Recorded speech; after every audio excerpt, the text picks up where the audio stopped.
Students, there is a mistake that has been done by me. मुझसे एक गलती हो गई. I thought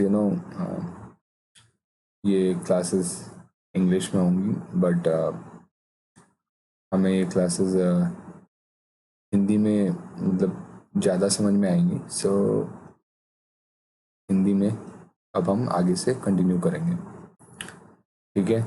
सो अभी हम नेक्स्ट क्वेश्चन पे जाते हैं. Question number 31. क्वेश्चन क्या कह रहा है? The maximum efficiency of power transmission through pipe. Maximum efficiency. So पहले हम समझते हैं कि एफिशिएंसी होती क्या है. तो चलिए देखते हैं. So efficiency is efficiency notation eta, Greek letter eta से रिप्रेजेंट करते हैं. So it is equal to output power upon input power. Means अगर हम कोई पाइप में मान लीजिए फ्लो करा रहे हैं और उसके इनलेट सेक्शन पे, inlet section like suppose inlet section का नाम है 1 और आउटलेट सेक्शन का नाम है 2. Okay. So suppose inlet section पे जो हेड हमने दिया वो है, इनलेट सेक्शन पे जो हमने हेड दिया, इनलेट सेक्शन 1 पे जो हेड पानी का था, मतलब कि पानी के पास जो एनर्जी थी वो कैपिटल एच थी. सो और जो आउटलेट सेक्शन पे जितना हेड मिलेगा that is output power. Okay. And input power is directly proportional to H, the head at the inlet.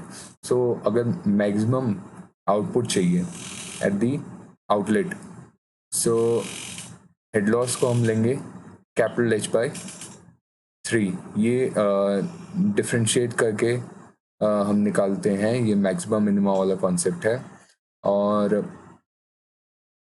ये क्या है? 1/3 है किसका? हेड एट द इनलेट का. Okay. Then head at the outlet क्या हो जाएगा? सिंस हेड लॉस h/3 है, सो हेड एट आउटलेट होगा h minus capital h/3 is equal to 2h/3. ओके. सो मैक्सिमम एफिशिएंसी के लिए आउटपुट पावर कितना होगा? 2h/3. इनपुट पावर h था, सो मैक्सिमम एफिशिएंसी निकालेंगे 2h/3 upon capital H into 100 is equal to 2/3 into 100. 2/3 into 100 is equal to 66.67%. Okay. So हमारा correct answer क्या हो जाएगा? Option B. Okay. Now coming on to our next problem. So next problem क्या कहता है? Rankine-Gordon formula accounts for direct as well as buckling stress and is applicable to. Okay. So Rankine's theory की बात कर रहा है. So Rankine's theory के बारे में कुछ जानते हैं. Okay. So Rankine's theory क्या है? जैसा क्वेश्चन में भी ऑलरेडी मेंशन है, it is valid for both short and long column, but failure by both crushing and buckling. तो क्रशिंग शॉर्ट कॉलम होगा अगर, बहुत ही शॉर्ट कॉलम है अगर, सो ये कैसे फेल होगा? क्रशिंग से. और बहुत ही लॉन्ग कॉलम है अगर, तो जैसा हमने पहले भी बात किया था, लॉन्ग कॉलम इंस्टेबल होता है, वो बकल कर जाएगा तुरंत. जैसे कि ये पतली स्टिक हो अगर, तो उस पर अगर लोड लगा रहे हैं तो वो बकल हो जाएगी. फेल होने से पहले, क्रश होने से पहले वो बकल हो जाएगी. अनस्टेबल होती है वो. तो इस केस में क्या होगा? क्रशिंग और बकलिंग दोनों को अकाउंट किया गया है रैंकाइन्स थ्योरी में. सो इसकी वजह से हमारा अब जैसे कि both short and long column option में होना चाहिए था, both short and long column होना चाहिए था, बट सिंस ऐसा कोई ऑप्शन नहीं है तो हम यहाँ पे इंटरमीडिएट कॉलम को कंसिडर करेंगे as a answer. Okay. Now coming on to our next question, that is question number 33. सो 33 क्या कह रहा है? कह रहा है welded joint can be, welded joint का स्ट्रेंथ कंपेयर करना है हमको किसके साथ? रिवेटेड जॉइंट के साथ। सो वेल्डेड जॉइंट आपने देखा होगा शॉप्स पे होते हुए। तो वेल्डेड जॉइंट में बहुत सारे वेरिएबल्स होते हैं। लाइक वेल्डेड जॉइंट का स्ट्रेंथ किस किस चीज़ों पे डिपेंड करता है? एक तो टेक्निकल एक्सपर्टीज पे, वेल्डर है वो कितना उसके पास एक्सपीरियंस है, टाइप ऑफ जॉइंट पे, ओके, एक्सटेंट ऑफ पेनिट्रेशन पे। कभी कभी हम पूरे किसी जॉइंट में पूरे कंप्लीट डेप्थ तक पेनिट्रेशन नहीं करते हैं, सो उस केस में स्ट्रेंथ फुल पेनिट्रेशन से कम होगी। और सो इन 3 फैक्टर्स पे डिपेंड करेगा हमारा वेल्ड का स्ट्रेंथ। सो अकॉर्डिंगली जो स्ट्रेंथ होगी रिवेटेड कनेक्शन से स्ट्रॉन्ग भी हो सकती है या वीक भी हो सकती है। Okay, so appropriate answer will be D, both A and B. Okay, coming on to our next problem. Problem number 34. It says principal plane are the planes on which the resultant stress is. Okay, so इसका हम detailed course करेंगे strength of materials में। So principal plane कौन से होते हैं? Principal planes are those planes which are acted upon by only normal stresses. Okay, so principal plane में क्या होता है? प्रिंसिपल प्लेन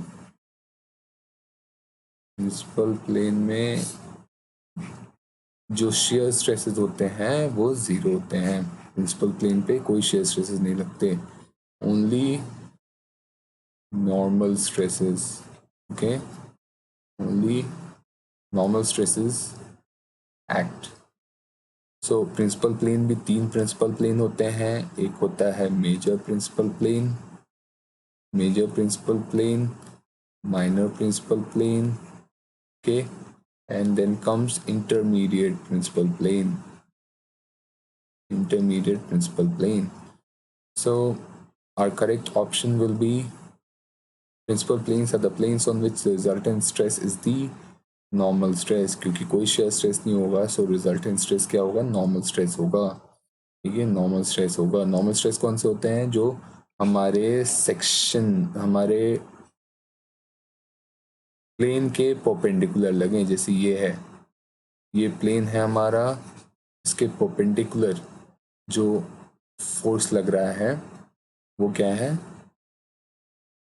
हमारा प्रिंसिपल प्लेन है, right? So coming on to our next problem.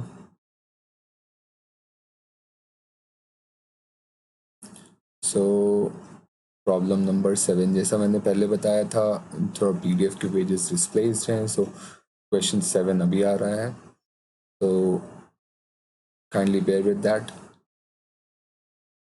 अपने नेक्स्ट प्रॉब्लम पे जाते हैं। ये पूछा है क्वेश्चन, कह रहा है लीनियर वेलोसिटी की बात कर रहा है। लीनियर वेलोसिटी और कंपेयर किससे करना चाहता है? एंगुलर वेलोसिटी के साथ। ओके, सो हमने स्कूल में फिजिक्स में पढ़ा होगा, linear velocity is equal to omega into R, radius. जिस रेडियस पे वो एंगुलर वेलोसिटी है वर्क कर रही है। सो लीनियर वेलोसिटी इज, अब इसको ऐसे भी लिख सकते हैं, v is directly proportional to omega. So linear velocity is directly proportional to angular velocity. Okay, so अगर हम यहाँ पे और फर्दर अगर इसको देखें, सो जो हमारा लीनियर वेलोसिटी होता है उसका यूनिट क्या होता है? Length per unit time. And angular velocity को हम जनरली रेडियन पर सेकेंड में रिप्रेजेंट करते हैं। Okay, so coming on to our next problem पे आते हैं। तो नेक्स्ट प्रॉब्लम क्या कह रहा है? A shaft is transmitting 100 kilowatt at 180 RPM. Okay, so यहाँ पे स्पीड दे रखी है, रोटेशन स्पीड दे रखी है 180 RPM रोटेशंस पर minute. So angular speed of the shaft in radian per second is, सो इसका हम एक फॉर्मूला जानते हैं, angular speed in radian per second is equal to 2 pi into rotational speed n upon 6t. Okay, it is because n is in rotation per minute और एक rotation में कितना distance travel होता है 2 pi और per minute है, so नीचे second में लाने के लिए 60 से मल्टीप्लाई करेंगे, डिवाइड करेंगे, तो omega is equal to 2 pi N upon 60 is equal to 2 pi into 180 divided by 60 is equal to, इसको हम 3 टाइम्स में कट करेंगे, so it will be 6 pi. तो यहाँ पे पाई को पी लिख दिया है, सो आंसर हो जाएगा हमारा ऑप्शन ए। नेक्स्ट क्वेश्चन पे चलते हैं। नेक्स्ट क्वेश्चन है specific gravity of water. Specific gravity क्या होता है? जी होता है,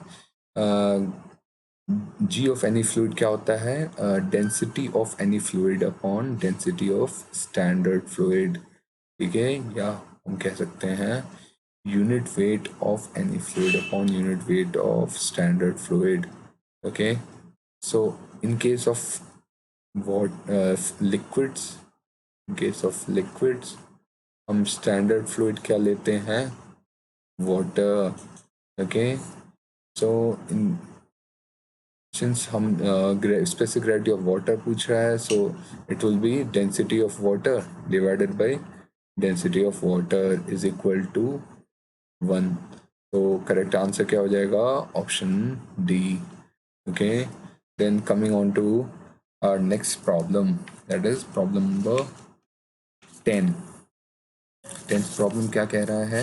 path traced by a projectile in the sky is, okay, so projectile की trajectory के बारे में पूछ रहा है। so projectile जो motion होता है उसका, सपोज ये प्रोजेक्टाइल मोशन है, आपने बॉल थ्रो किया, ठीक है, यहाँ पे v वेलोसिटी से थ्रो किया, ठीक है, सो ये है ग्राउंड अपना। ओके, सो ये जो किसी भी एक्स डिस्टेंस पे जो इसका हाइट होगा y, that y is a function of x square. तो y क्या है? एक्स स्क्वायर का फंक्शन है। सो इससे क्या पता चल रहा है? स्क्वायर है, मतलब क्या होगा? जो पाथ ट्रेस होगा, जो ट्रेजेक्टरी होगी, वो पैराबोलिक होगी, ठीक है। नाउ अगले क्वेश्चन पे आते हैं। नेक्स्ट प्रॉब्लम कह रहा है isotropic material has isotropic material. तो पहले हम समझते हैं आइसोट्रॉपिक मटेरियल होता क्या है। तो सपोज ये किसी मटेरियल का क्रॉस सेक्शन है, हमने 3 पॉइंट लिया, पॉइंट 1, पॉइंट 2 एंड पॉइंट 3। तो पॉइंट 1 पे अगर एक्स डायरेक्शन में जो मान लीजिए कि कोई भी प्रॉपर्टी है, यहाँ पे हमने एग्जांपल ले लिया मॉडुलस ऑफ इलास्टिसिटी का। तो मॉडुलस ऑफ इलास्टिसिटी इवन है, Y direction modulus of elasticity भी इवन है और जेड डायरेक्शन में भी इवन है। इसी तरह से किसी पॉइंट 2 पे गए, वहाँ पे एक्स डायरेक्शन में भी E2, वाई डायरेक्शन में भी E2 और जेड डायरेक्शन में भी E2। इसी तरीके से थर्ड पॉइंट पे गए, यहाँ पे वाई एक्स डायरेक्शन में E3, वाई डायरेक्शन में E3 और जेड डायरेक्शन में भी E3। सो ये क्या होगा? ये क्या कहलाएगा? Isotropic material. आइसोट्रॉपिक मटेरियल की डेफिनेशन क्या होगी? Those materials having same property in all the directions at particular point in a body. Okay, so किसी एक पॉइंट पे अगर हम अलग अलग डायरेक्शन में प्रॉपर्टीज देखें वो सेम होंगी। अगर पॉइंट चेंज करेंगे, 1 से 2 पे गए, सो प्रॉपर्टीज चेंज हुई बट अलग अलग डायरेक्शन में प्रॉपर्टीज जो हुई सेम ही रही। सो ये ऐसे मटेरियल क्या कहलाएंगे? Isotropic material. Okay, now coming on to our next problem. Next problem क्या कह रहा है? रेक्टेंगुलर बीम दे रखी है 10 centimeter wide, subjected to maximum shear force of 5000 Newton, corresponding maximum shear stress being 3 Newton per mm square. The depth of the beam is. Okay, so यहाँ पे हम अपने shear stress चैप्टर का एक formula use करना होगा, जो कि है for rectangular beam. Rectangular beam के लिए जो मैक्सिमम shear stress होता है, shear stress को हम टाउ से रिप्रेजेंट करते हैं। सो मैक्सिमम shear stress जो होता है वो 3/2 टाइम्स किसका होता है, एवरेज shear stress का। और एवरेज shear stress क्या होता है, सिंपली shear फोर्स जो भी एक्ट कर रहा है किसी भी सेक्शन पे, सिंपली shear stress जो भी एक्ट कर रहा है किसी भी सेक्शन पे डिवाइडेड बाय उस सेक्शन का area. Okay, so this is average shear stress। सो हमें क्या दिया गया है प्रॉब्लम में, मैक्सिमम shear stress दिया है 3 न्यूटन पर mm स्क्वायर। सो ये एम में दिया हुआ है mm² में। सो यहाँ पे हमको यूनिट चेंज करनी होगी, 3/2 इंटू, जैसे मैंने बताया, v अपॉन एरिया। सॉरी, ये तो सिर्फ सर्कुलर के लिए होगा,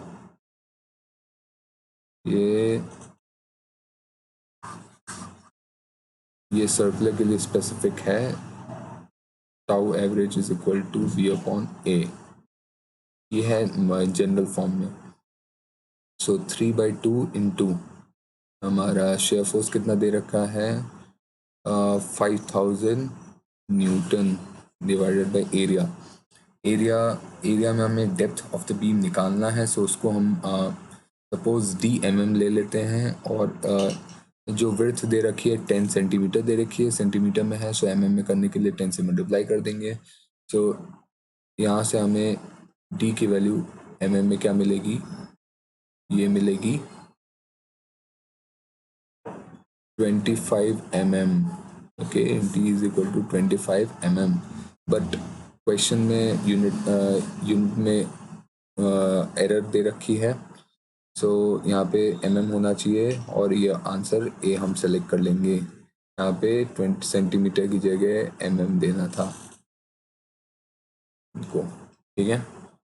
सो नेक्स्ट प्रॉब्लम की तरफ आते हैं। नेक्स्ट प्रॉब्लम क्या कह रहा है, unit of moment of inertia. Unit of moment of inertia, moment of inertia क्या होता है, मोमेंट ऑफ इनर्शिया किसी भी प्लेन लैमिना के लिए क्या होता है, second moment of area. Second moment of area that, यानी कि a इंटू आर स्क्वायर। यानी अगर कोई भी प्लेन लैमिना है और इसका रेडियस ऑफ गायरेशन अगर R radius of gyration R है, सो इसका जो एरिया है, एरिया का second, first moment of area क्या होगा, A into R. So second moment of area क्या हो जाएगा, A into R square. So A into R square second moment of area हो जाएगा। सो इससे हमें क्या पता चल रहा है, आर रेडियस है, सो इसका यूनिट क्या होगा, लेंथ। और एरिया क्या है, एरिया का यूनिट क्या होगा, एल, लेंथ का square. So moment of R का स्क्वायर है, यहाँ पे रेडियस का स्क्वायर है। सो मोमेंट ऑफ इनर्शिया का यूनिट क्या हो जाएगा, L to the power 4। So अगर लेंथ को ऐसा यूनिट में ले लें, सो यूनिट क्या हो जाएगा मोमेंट ऑफ इनर्शिया का, मीटर के power 4। So correct answer will be option D, metre power 4। ठीक है, अब अपने नेक्स्ट प्रॉब्लम पे आते हैं। नेक्स्ट प्रॉब्लम क्या कह रहा है, the specific weight of water is 9810 के न्यूटन पर मीटर क्यूब। ठीक है, सो एट व्हाट टेम्परेचर, टेम्परेचर पूछा है, कौन से टेम्परेचर पे। सो हम ये साइंस में पढ़ते हैं बचपन में ही कि जो वाटर है हमारा, वाटर है, water has its maximum density at 4 degree centigrade. ठीक है, सो 4 डिग्री सेंटीग्रेड पे मैक्सिमम डेंसिटी होगी, और वो कितनी होगी, nearly equal to 1000 kg per metre cube. So specific weight, यानी कि स्पेसिफिक वेट क्या होगा, स्पेसिफिक वेट, या इसको हम यूनिट वेट भी कहते हैं, इसको हम यूनिट वेट भी कहते हैं। यूनिट वेट को हम गामा से रिप्रेजेंट करते हैं। यूनिट वेट क्या होगा, density rho into acceleration due to gravity G. ठीक है, सो इस एक्सेलरेशन ड्यू टू ग्रेविटी हम कितना लेते हैं, जनरली 9.81। ठीक है, सो यहाँ पे आंसर हो जाएगा 1000 into 9.81 is equal to 9810 newton per metre cube. ठीक है, so the answer for this question will be 4 degree Celsius. ठीक है, अपने नेक्स्ट क्वेश्चन पे आते हैं। सो नेक्स्ट क्वेश्चन क्या कह रहा है, CG of quadrant of a circle lies along its central radius at a distance of. So at a distance of, so हम ये मैकेनिक्स में पढ़ते हैं जनरली कि जो हमारा क्वाड्रेंट है, सर्कल का क्वाड्रेंट है, उसका जो CG होता है, किसी भी एक रेडियस से जो उसका डिस्टेंस होता है x bar equal to Y bar is equal to 4r/3 pi, where r is the radius of the quadrant of circle. ठीक है, सो यहाँ पे पूछा है, यहाँ पे क्वेश्चन में पूछा गया है along the central radius, along the central radius, so central radius के along पूछा है, मतलब कि r बार पूछा है, r बार पूछा है, ये हम पाइथागोरस थ्योरम से निकाल सकते हैं। y बार पता है, x bar is equal to y bar is equal to 4r/3 pi, y bar x bar भी पता है और हमें r बार निकालना है। r बार क्या कैसे होगा, पाइथागोरस थ्योरम लगाएंगे, hypotenuse is equal to root of base square plus perpendicular square.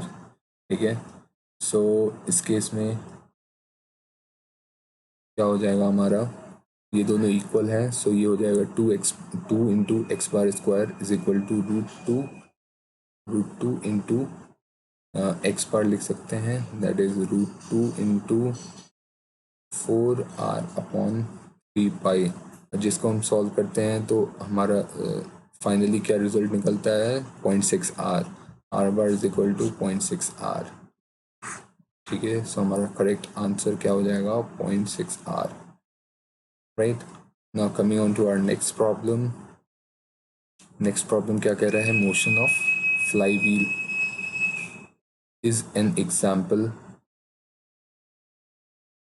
Of, motion of flywheel is an example of. So flywheel कैसे रोटेट, फ्लाई व्हील जो होती है हमारे जनरेटर्स में, फ्लाई व्हील जो होती है वो कैसे घूमती है, सर्कुलर मोशन में घूमती है। सो यहाँ पे आंसर क्या हो जाएगा, कर्वीलिनियर मोशन। ठीक है, अपना नेक्स्ट प्रॉब्लम पे आते हैं। सो अगेन ये स्ट्रेंथ ऑफ मटेरियल का प्रॉब्लम है।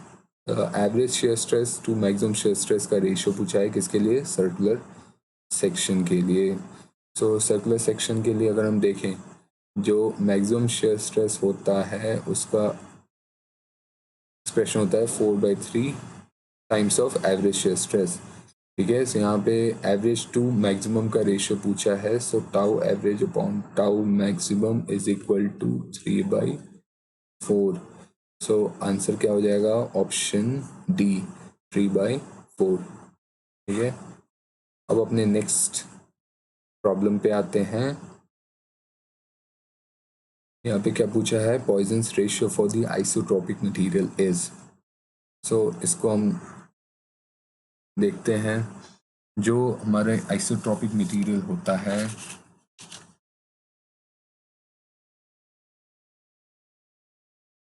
और यहाँ पे जो हमारा लास्ट प्रॉब्लम था, यहाँ पे इसका जो फिगर होता है, शेयर स्ट्रेस डायग्राम होता है, वो पैराबोलिक होता है, और मैक्सिमम शेयर स्ट्रेस कहाँ पे आता है, न्यूट्रल एक्सिस पे आता है। ये हमारे सर्कुलर अगर बीम है तो उसका न्यूट्रल एक्सिस है, जो डायमीटर होता है। तो यहाँ पे मैक्सिमम शेयर स्ट्रेस है वो कितना होता है, 4/3 टाउ एवरेज। ठीक है, नाउ इस प्रॉब्लम में क्या पूछा है, आइसोट्रोपिक मटेरियल के लिए। सो सबसे पहले देखते हैं पॉइजन्स रेशियो होता क्या है। पॉइजन्स रेशियो जो हमने फर्स्ट इनिशियल प्रॉब्लम्स में देखा था, पॉइजन्स रेशियो म्यू से डिनोट करते हैं। तो म्यू क्या होता है, minus of lateral strain, lateral strain ratio of minus of lateral strain to the longitudinal strain. So यहाँ पे क्या हो जाएगा, mu minus of lateral strain to the longitudinal strain. So ये experimentally found out है कि a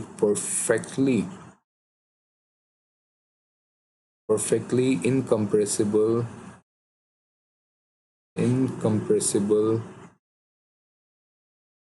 isotropic material,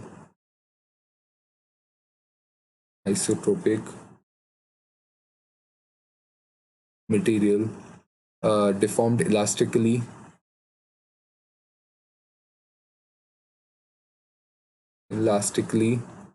ठीक है, deformed elastically at small strains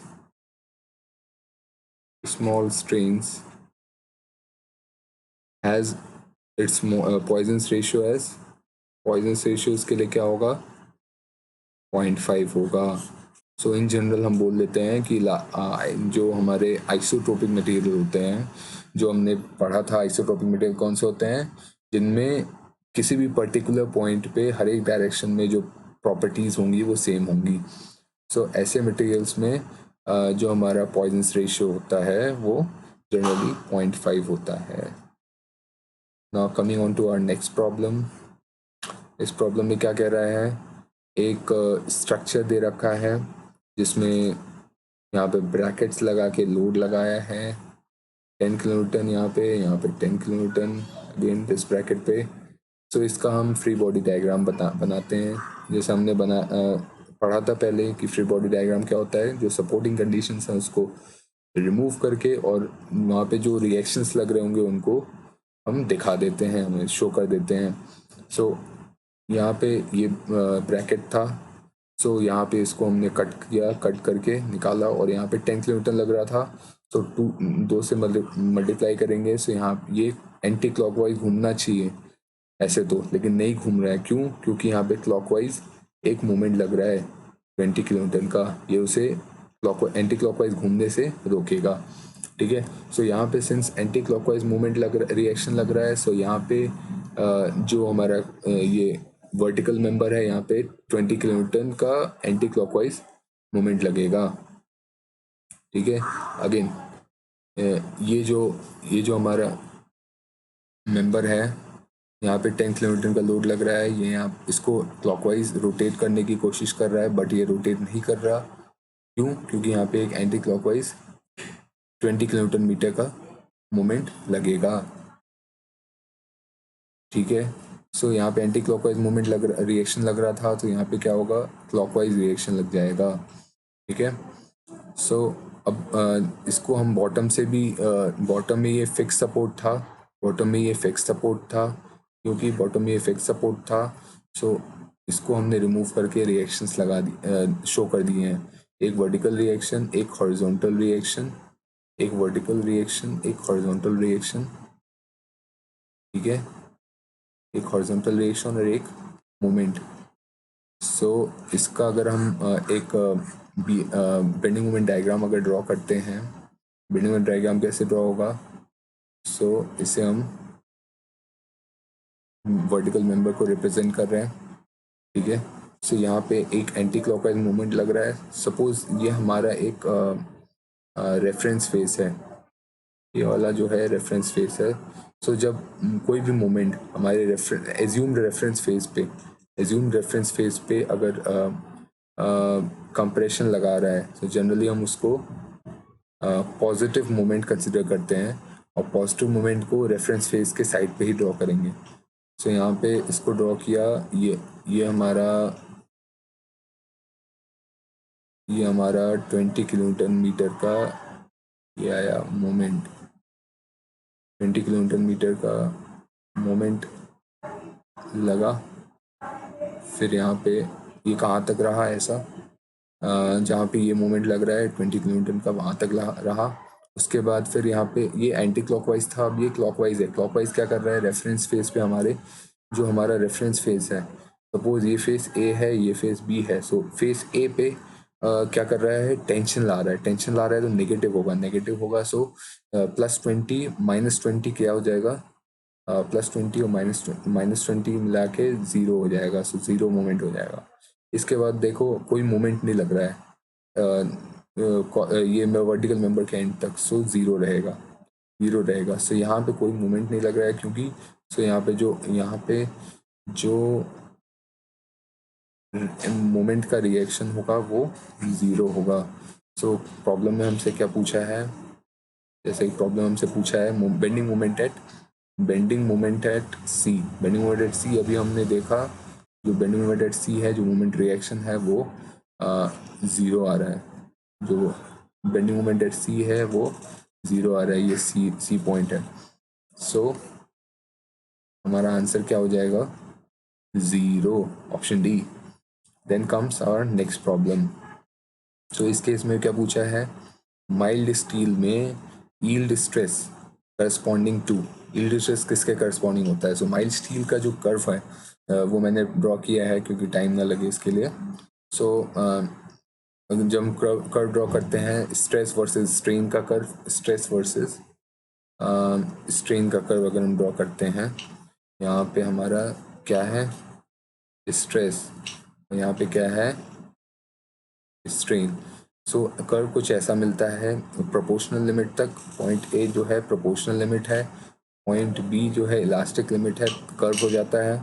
point सी जो है अपर यील्ड पॉइंट है और पॉइंट डी जो है लोअर यील्ड पॉइंट है। सो जो लोअर यील्ड पॉइंट होता है उसे हम इन जनरल यील्ड पॉइंट भी बोलते हैं, और उसके करस्पॉन्डिंग जो स्ट्रेस होता है वो क्या होता है, उसके करस्पॉन्डिंग जो स्ट्रेस होता है वो यील्ड स्ट्रेस होता है। ठीक है। सो ये कर्व को हम डीपली स्टडी करेंगे हमारे डिटेल्ड कोर्स में। ठीक है। सो जो यहाँ पे स्ट्रेस होगा डी पॉइंट यील्ड पॉइंट के करस्पॉन्डिंग वो यील्ड स्ट्रेस होगा। सो ऑप्शन यहाँ पे क्या पूछा है, yield stress is corresponding to, yield stress किसके करस्पॉन्डिंग होगा, यील्ड पॉइंट के, यील्ड पॉइंट के। सो आंसर ए हो जाएगा। नाउ अपने नेक्स्ट क्वेश्चन पे आते हैं। नेक्स्ट क्वेश्चन जूम करते हैं, पहले जूम किया फिर देखा यहाँ पे क्या पूछा है। So the direction of maximum, direction of maximum principal stress and minimum principal stress पूछ रहा है हमसे। ठीक है। सो इनके बीच का एंगल कितना होगा। सो इसका हम स्टडी करते हैं। सपोज अगर हम एक बहुत ही सिंपल सा अगर एक मटेरियल कंसिडर करें जिस पे हाइड्रोस्टैटिक लोडिंग लग रही है। हाइड्रोस्टैटिक लोडिंग कैसे आती है, हमेशा परपेंडिकुलर लगती है। हाइड्रोस्टैटिक लोडिंग लग रही है, ठीक है, हाइड्रोस्टैटिक लोडिंग लग रही है। तो हाइड्रोस्टैटिक लोडिंग के केस में जो हमारा एलिमेंट होता है उसके जो दोनों प्लेन होते हैं, ये दोनों ही प्रिंसिपल प्लेन हो जाते हैं। ठीक है, इन प्रिंसिपल प्लेन हो जाते हैं। सो इनके बीच का एंगल कितना आ रहा है, 90 डिग्री। इसी तरीके से हम मोर सर्कल ड्रॉ करते हैं। मोर सर्कल में सपोज ये हमारा मोर सर्कल है, इसमें कंप्रेशन भी लग रहा है, टेंशन भी लग रहा है। सो एक प्रिंसिपल प्लेन को ये पॉइंट रिप्रेजेंट कर रहा है, एक प्रिंसिपल प्लेन को ये पॉइंट रिप्रेजेंट कर रहा है, और इन दोनों प्लेन के बीच का एंगल जो मोर सर्कल में 180 डिग्री है। सो नॉर्मली जो हमारा एक्चुअल में इनके बीच का एंगल क्या हो जाएगा, 90 डिग्री हो जाता है, क्योंकि मोर सर्कल में हम जो भी एंगल अगर दो प्लेन्स के बीच का एंगल अगर थीटा है तो मोर सर्कल में वो ट्वाइस थीटा हो जाता है। सो 180 डिग्री है। सो ऐसे क्या होगा, उनके बीच का एंगल 90 डिग्री हो जाएगा। और 90 डिग्री जब कोई भी दो प्लेन्स या दो लाइंस 90 डिग्री पे होती हैं तो उन्हें क्या कहते हैं, हम ऑर्थोगोनल भी कहते हैं। सो ये क्या हो जाएगा, option A. Coming on to our next problem, इसमें क्या कह रहा है, स्पेसिफिक ग्रेविटी दे रखी है, soil having specific gravity 2.655, void ratio 0.295 with a water content of 9%। इसमें क्या पूछा है, डिग्री ऑफ सैचुरेशन। तो हम ये सॉइल मैकेनिक्स में ये एक्सप्रेशन पढ़ते हैं, relation between specific gravity, water content, degree of saturation and void ratio. SE is equal to W into G, where S is degree of saturation, S is degree of saturation, degree of saturation, E is void ratio, and W is water content, and G is specific gravity.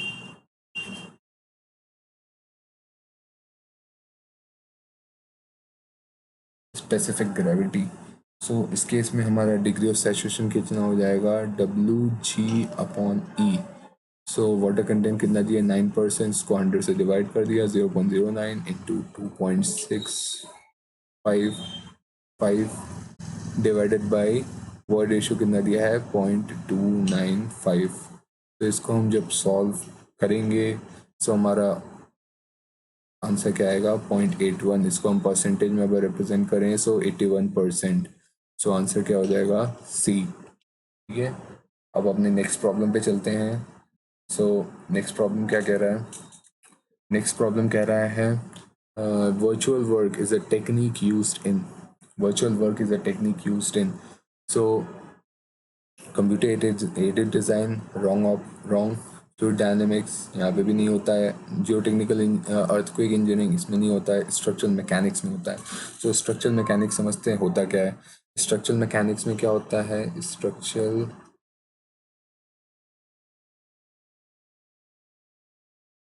Mechanics, so structural mechanics में हम क्या करते हैं, it is a computation, मतलब कि find out करते हैं क्या, कंप्यूटेशन ऑफ डिफॉर्मेशन, डिफ्लेक्शन, ठीक है, इंटरनल फोर्सेस और stresses within structure, internal forces और स्ट्रेसेस विद इन स्ट्रक्चर। ठीक है, सो इसमें हम डिफॉर्मेशन, डिफ्लेक्शन, इंटरनल फोर्सेस और स्ट्रेसेस को फाइंड आउट करते हैं स्ट्रक्चर में। So this is structural mechanics. So इसमें ये टूल होता है, हमें टेक्निक होता है किसी भी इनडिटर्मिनेट प्रॉब्लम को सॉल्व करने का। ठीक है, structural mechanics. Coming on to our next problem. So problem क्या कह रहा है, प्रॉब्लम कह रहा है the maximum bending moment in a beam occurs where. ठीक है, तो इसको हम समझते हैं एक एग्जांपल के थ्रू। एक एग्जांपल है, एक सिंपली सपोर्टेड बीम है हमारा, जिस पे लोड लग रहा है P। सो जब हम इसका रिएक्शंस फाइंड आउट करते हैं, सो यहाँ पे लगता है P/2, यहाँ पे लगता है P/2। ये लोड क्योंकि सेंटर पे लग रहा है, L/2 मिड पे लग रहा है बीम के। सो इसका अगर हम SFT ड्रॉ करते हैं, शेयर फोर्स डायग्राम, तो यहाँ पे P/2 अपवर्ड लगा, ऊपर गए, फिर यहाँ पे कोई लोड नहीं लग रहा है इसमें L/2 डिस्टेंस में, सो कांस्टेंट रहेगा शेयर फोर्स। फिर यहाँ पे P लोड लग रहा है, तो -P, तो P/2 -P/2 फिर इस डिस्टेंस में कोई इस पोर्शन में कोई लोड नहीं लग रहा है, तो यहाँ पे -P/2 कांस्टेंट रहेगा, और फिर यहाँ पे P/2 लोड लग रहा है, सो यहाँ पे P/2 ऊपर चला जाएगा। फिर इसका हम BMD ड्रॉ करते हैं, तो क्या आता है इसका, जब हम BMD ड्रॉ करते हैं, यहाँ पे थोड़ा मिस्टेक हो गया है, मिस्टेक क्या हुआ है, जब हम इसका BMD ड्रॉ करते हैं तो BMD हमारा मिलता है ऐसा। सो इस केस में क्या है, जो BMD है वो कहाँ पे मैक्सिमम है, बेंडिंग मोमेंट कहाँ पे मैक्सिमम है, जहाँ पे हमारा शेयर फोर्स अपना साइन चेंज कर रहा है। पहले पॉजिटिव था, अब यहाँ पे इसने साइन चेंज करके नेगेटिव में हो गया। सो इसको हम कैसे पता करते हैं, b is equal to D M by D X से पता चलता है। यहाँ पे जब शेयर फोर्स अपना साइन चेंज करेगा उस पोजीशन पे शेयर फोर्स ज़ीरो होगा, so D M by D X क्या हो जाएगा, ज़ीरो हो जाएगा, और देयरफॉर एम क्या होगा, या तो मैक्सिमम होगा और मिनिमम होगा। ठीक है, ये हम 12th क्लास के मैक्सिमम मिनिमम कॉन्सेप्ट से समझ सकते हैं। सो यहाँ पे हमारा मोस्ट अप्रोप्रिएट आंसर क्या हो जाएगा, ये हो जाएगा maximum bending moment in a beam occurs where shear force changes sign. So answer is D. Then comes our next problem. Shear stress on the principal plane is, so जैसा हमने पहले भी एक क्वेश्चन आ चुका है, shear stress principal plane पे क्या होता है, ज़ीरो होता है। ठीक है, then coming on to our next problem. So क्या क्वेश्चन क्या पूछा है, कंसिस्टेंसी ऑफ क्ले। तो कंसिस्टेंसी क्या होता है, कंसिस्टेंसी होता है ease with which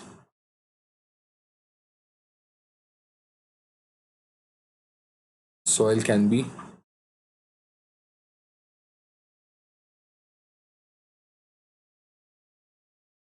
deformed।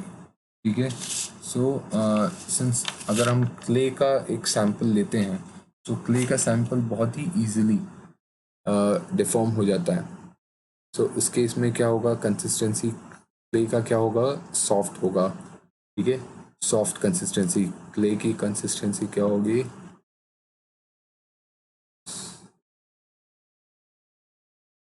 Soft consistency. ठीक है, नाउ अपने नेक्स्ट प्रॉब्लम पे आते हैं। नेक्स्ट प्रॉब्लम क्या कह रहा है, when a rectangular beam is loaded transversely, the maximum compressive stress develops on maximum compressive stress। तो maximum compressive stress अगर हम एक एग्जांपल लें अपने सिंपली सपोर्टेड बीम का, ई लोड लग रहा है मिड पॉइंट पे, एल पी बाई टू होगा हमारे रिएक्शंस। सो इस केस में बीम कैसे डिफ्लेक्ट होगी, ऐसे बीम डिफ्लेक्ट होगी। सो टॉप फाइबर क्या हो रहा है, ऐसे हम देख भी सकते हैं normal day to day life में, टॉप फाइबर क्या हो रहा है, कंप्रेस हो रहा है। बॉटम फाइबर क्या होगा, टेंशन में रहेगा। बॉटम फाइबर इलोंगेट होगा, खींचेगा, लंबा लंबा होगा, और बॉटम फाइबर श्रिंक करेगा। टॉप फाइबर श्रिंक करेगा और बॉटम फाइबर लंबा होगा। सो इसमें क्या हो जाएगा, आंसर हमारा हो जाएगा top fibre. Maximum compressive stress कहाँ पे होगा, टॉप फाइबर पे होगा, क्योंकि जो न्यूट्रल एक्सिस है, न्यूट्रल एक्सिस के ऊपर कंप्रेशन होता है और न्यूट्रल एक्सिस के नीचे टेंशन होता है। सो मैक्सिमम जो होगा हमारा जो स्ट्रेस होता है, जो हमारा बेंडिंग स्ट्रेस होता है, वो किसके डायरेक्टली प्रोपोर्शनल होता है, वाई के। वाई क्या है, distance from neutral axis, distance from neutral axis. So जितना ही ज़्यादा हमारा जो फाइबर होगा, जितना ही ज़्यादा डिस्टेंस पे होगा न्यूट्रल एक्सिस से, उतना ही उसमें स्ट्रेस डेवलप होगा। सो मैक्सिमम कंप्रेसिव स्ट्रेस कहाँ पे डेवलप होगा, टॉप फाइबर पे। ठीक है, coming on to our next problem.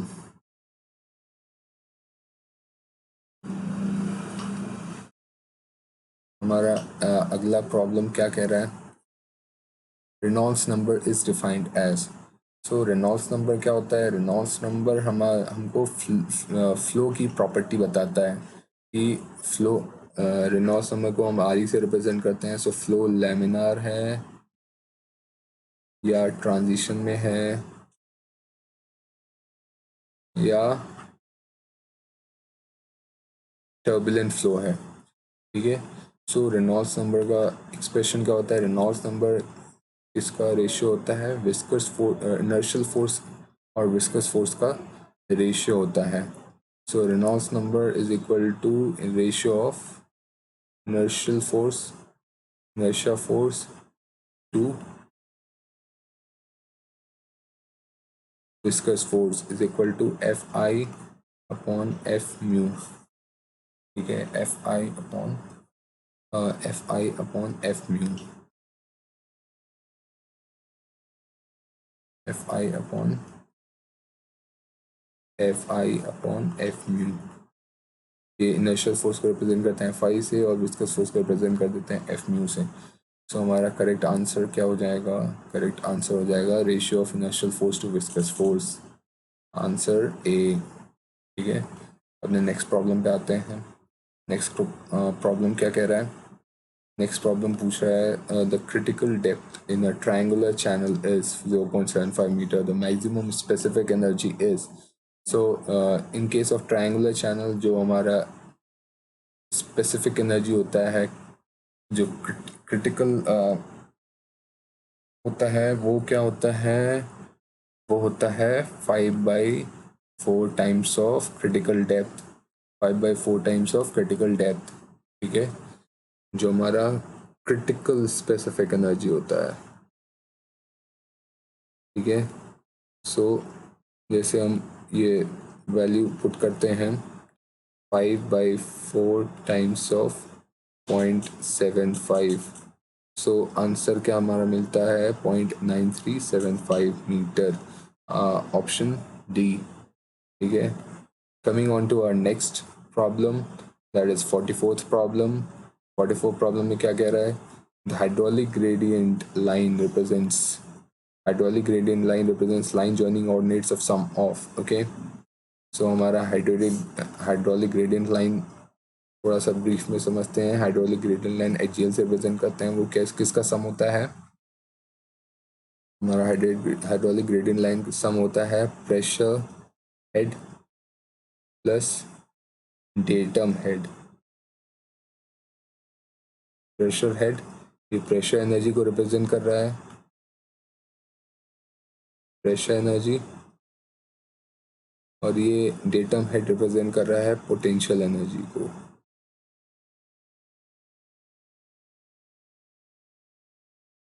Potential energy को। ठीक है, सो हमारा करेक्ट ऑप्शन क्या हो जाएगा? Pressure head and datum head, option C, right. Coming on to a next problem. Next problem क्या कह रहा है? In a short strut predominant stress is, predominant stress पूछा है शॉर्ट स्ट्रट में। सो जैसा हमने पहले डिस्कस किया था, जो अगर एक शॉर्ट स्ट्रट है, सो यहाँ पे क्या होगा? अगर हम लोड लगाएंगे P, सो यहाँ पे क्या होगा? ये बकल तो होगा नहीं क्योंकि ये पतला नहीं, मतलब कि लेंथ के कंपैरिजन में कोई बहुत पतला नहीं है। सो इसमें क्या होगा? ये क्रश होगा कंप्रेशन में। ठीक है, क्रश होगा, क्रशिंग फेलियर होगा। सो इस केस में क्या होगा? जो प्रीडोमिनेंट स्ट्रेस होगा वो कंप्रेशन होगा। ठीक है, predominant stress is compression. Then coming on to our next problem, three-hinged arch subjected to uniformly distributed load all over the span experiences। ठीक है, इसको हम थोड़ा सा डायग्राम से देखते हैं। ये हमारा 3-hinged arch है, ये हिंज है लेफ्ट सपोर्ट पे, यहाँ पे टॉप पे हिंज है, और ये हमारा एक और हिंज है। सो 3-hinged arch से बोलते हैं। और अगर ये पैराबोलिक है, पैराबोलिक है, अगर ये पैराबोलिक है और इस पे पूरे स्पैन पे यूडीएल लग रहा है सपोज डब्ल्यू का, तो इस केस में क्या हो जाएगा? इस केस में सपोज हम एक सिंपली सपोर्टेड बीम कंसिडर करते हैं, सिंपली सपोर्टेड बीम जिस पे अगेन एक यूडीएल एक्ट कर रहा है। तो इस केस में इसके लिए जो हमारा बेंडिंग मोमेंट डायग्राम होगा ये पैराबोलिक शेप का होगा, ऐसा। सो सिंस ये दोनों सेम शेप के हैं, सो इस केस में ये लीनियर आर्च कहलाता है, बिकॉज लोडिंग के केस में जो सिंपली सपोर्टेड बीम में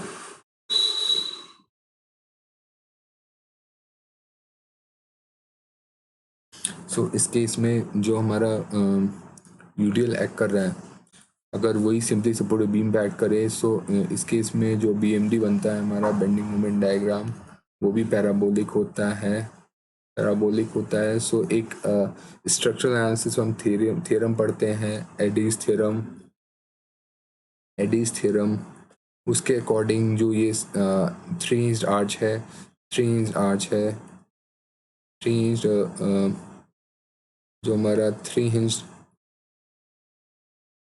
पैराबोलिक आर्च है, इसमें थ्रू आउट यहाँ इसमें बेंडिंग मोमेंट क्या होगा, जीरो होगा, बिकॉज ये क्या हो जाएगा, लीनियर आर्च कहलाएगा, लीनियर आर्च कहलाएगा, लीनियर आर्च। ठीक है, सो इसमें राइट ऑप्शन क्या हो जाएगा, right option will be zero movement all over the span, zero movement all over the span. Okay